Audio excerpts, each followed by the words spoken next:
Well, the top things I think you should consider are as follows. First of all, you need to have a plan, an action plan where you're setting out what it is you're going to do, who's going to do what, who owns those processes, timelines, things like that. Particularly as you've got a deadline of 2018 when the regulation comes into full force. Then you should have in place a process to deal with what are called data protection impact assessments. Those are very useful tools to look at privacy risks. For example, if you're going to be introducing new technologies. Have a breach reporting plan in place, and that's something you need to fire drill. So what happens when we get a data breach? Who does what?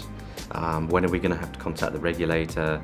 Because under GDPR that'll be within 72 hours.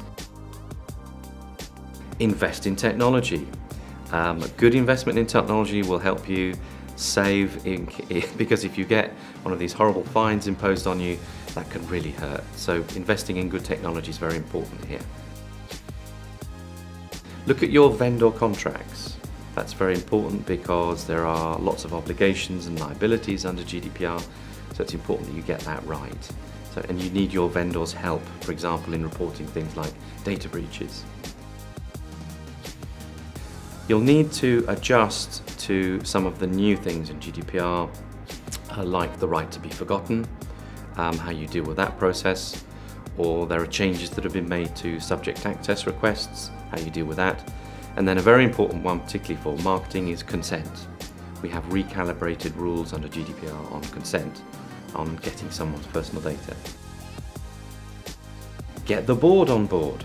It's very important that the board understand what's going on here. This is not a minor issue. Jobs could be on the line if things go horribly wrong. I have to be frank.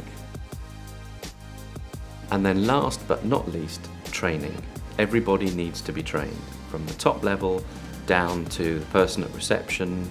It's very important that everybody understands what's going on here, so that they understand that they can't give out personal data just like that. There are particular rules that apply to that. People understand what they're doing if they send the emails to the wrong person, for example. What happens with a data breach, who you report to, and so on. Training's very, very important.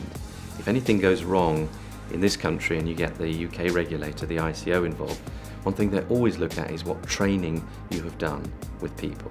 That's really important.